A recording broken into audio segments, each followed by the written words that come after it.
Fam, so I seen this modern farmhouse shabby chic but never glam. So here we go, let's make it glam.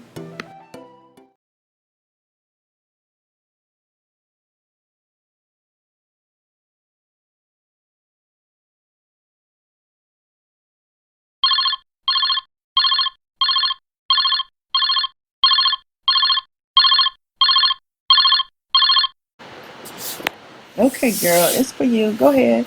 Pick it up. Go ahead, pick it up. This is Design on the Dollar. I'd like for you to do me a big favor. Go ahead and hit that like button and that red subscribe button right now while you're thinking about it. Go ahead. I'm waiting. All right. Thank you so very much. And I love you. So for this DIY, you're going to need several items. You're going to need some chopping mats from the Dollar Tree. Either Dollar Tree's long skewers or some wooden dowels. You're going to need some crystals, rhinestone crystals. Now, if you don't have them, you can use the ones from Dollar Tree.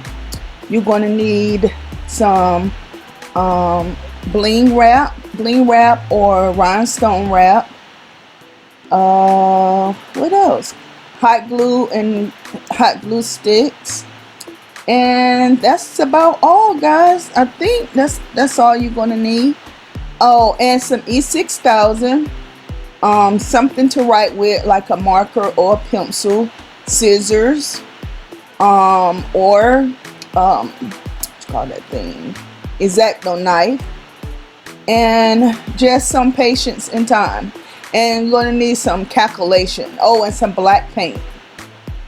So these are all the items that you're going to need: a ruler and paintbrush. So I was just trying to go ahead and get it because it's fast forward some. So I wanted me to be able to tell you what you need without rushing. Okay, so I had to strategically put this together. I got this idea from Wayfair. These run for $35. Now in the video you will see me doing the large one, but then you're gonna see me switch over to the small one just for time purposes. The smaller one of course takes less time, but I did make 2 of them, so I just wanted you to know that. And when I first started this, I looked at it, the Wayfair one. Of course the Wayfair one is ceramic, the middle part is ceramic, but I saw that it was basically 2 triangles and 3 legs. So I decided how big I wanted my opening to be, and that was my top triangle. That's the one I'm working on now, and you can see right there that's the small triangle. Now this is for the large one right here. This size is for the large one.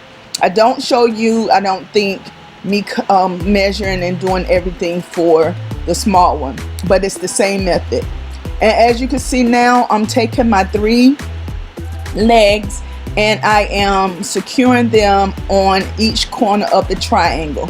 Now the way you do this, you see I have the back ones leaned forward a little bit, and then I have the front one, I have it standing straight up, but you will be able to finesse it once you get everything together.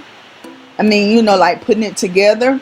And so after you get the 3 legs on, then I at first I struggled trying to get the base on the bottom triangle, but I realized just flip it upside down and place it on the top, and that was a much easier way to put the base on. It also I'm sorry guys, it also oh god, I lost my train of thought. I'm sorry. Oh, it also is going to lean some what the large one did.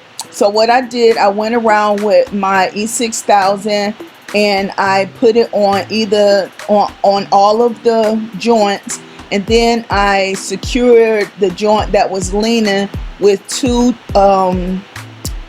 bottles, and I waited overnight right here. I waited overnight for them to dry, and of course the next scene you're gonna see is that the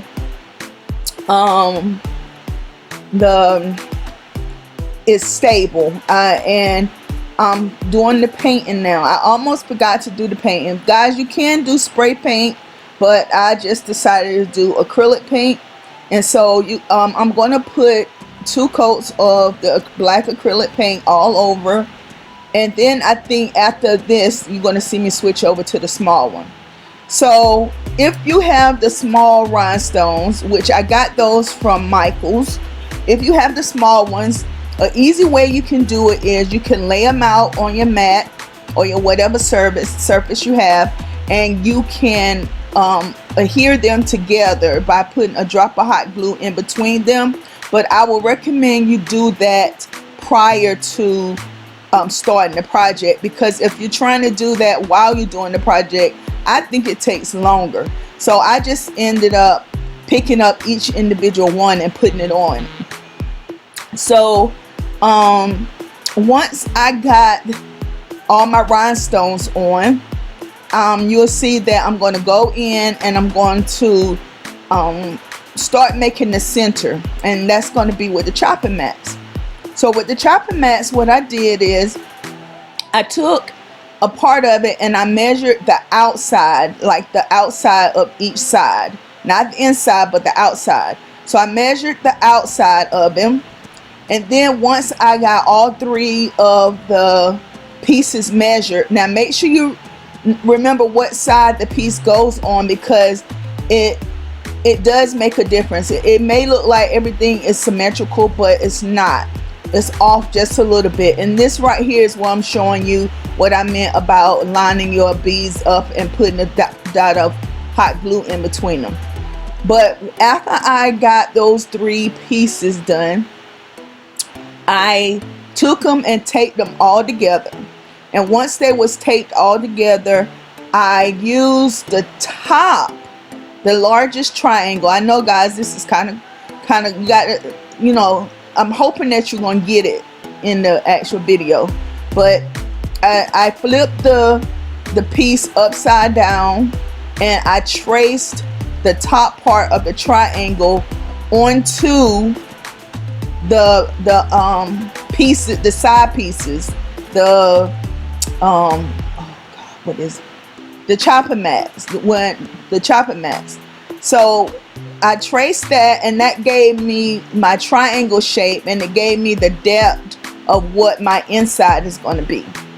And so once I did that, I took a ruler and I kind of like drew a triangle. Well, not kind of, I drew a triangle on the front of one of them, and then I cut them all out. Now you still might have to do some tweaking to them to get them in there to make them fit. And then once you have all 3 of those glued down, you're going to start gluing your triangle together. You're going to glue each side together. You're going to glue it on the inside and the out, and then you're going to have your triangle. And after you have your triangle and your inside done, then all that's left to do is to decorate your triangle by using your rhinestone or your bling wrap. And so, guys, I know sometimes when I'm explaining stuff, you guys don't quite get it, but I'm hoping that you get this. And if you have any questions, as always, please don't hesitate to leave them down in the comment area. And if it takes me a few minutes to get back to you, I will get back to you and answer your question, so you can believe that. I read all y'all comments, and to my new family members, when you see a thumbs up and a heart, you know I read your comment. I read the good, the bad, and the ugly. So the ones that leave the ugly comments, thank you for the view, but also, and you just motivate me more.